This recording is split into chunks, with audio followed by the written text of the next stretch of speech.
Preno mo nga. Wala na.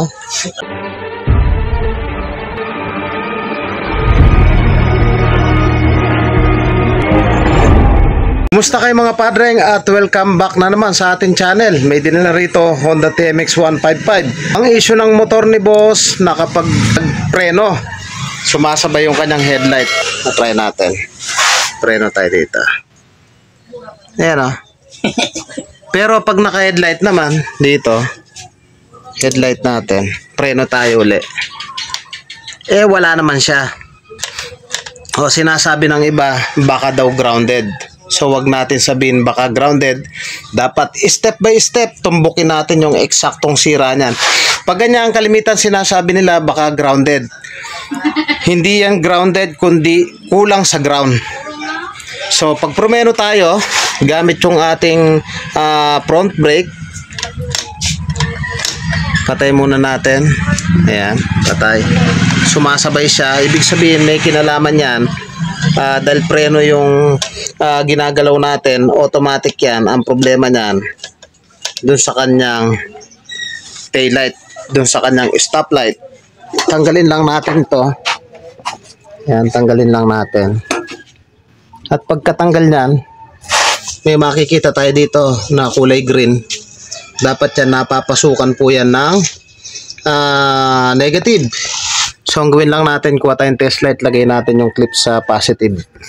Naka-positive tayo, check natin to, yung papasok dito sa kanyang taillight. Sundutin mo, dapat iilaw. Ito.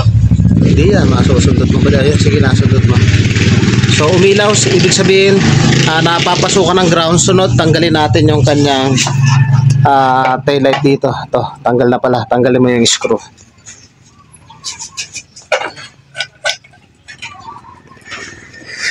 Ngayon, naka-positive pa rin yung ating clip. Kunin mo yung ating test light.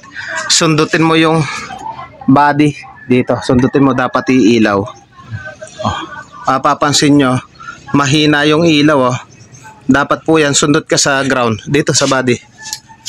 Tingnan nyo, malakas. Sundutin mo dun sa body. Dito lang, sa ibabaw. Tingnan nyo, mahina. So, ibig sabihin, pag promeno tayo, ikot tayo sa kabila. Dayo from HPM Toda. Preno mo ulit. Yan, preno. Ayan o.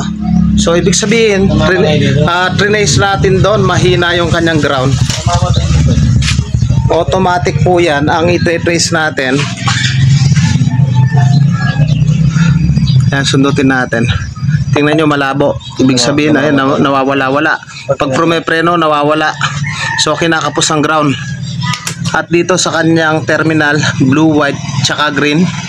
Yung green siya yung negative, hilain natin. Ayun o, putol o. Putol yung kanyang connection. Sunod, dikit natin sa body ground. Preno mo. Umilaw. Kameraan mo doon. Tingnan mo kung sumasabay. Yan, hindi. Hindi na. So, balik mo rito. Sa madaling salita, ito yung problema. Lagay mo rito, itap mo rito sa tornilyo. Ayan itatap niya sa tornilyo at automatic okay na yan mga boss.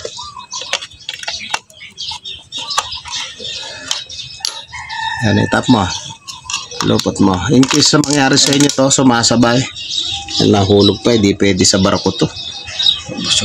No. Yung ating kanang kamay, yan kanang kamay at kaliwa. Sige, preno mo nga. Okay, ikot tayo dun sa kabila. Yan, ikot tayo. Preno mo nga. Wala na. Mga padreng, kung nais yung magpagawa at taga-Bataan lamang po kayo, pwede po kayo sumadya dito sa ating shop. Dito lamang yan sa Pulo, Hermosa, Bataan. At tabing tulay lang po tayo mismo. Thank you po sa inyo. God bless at mabuhay po kayo.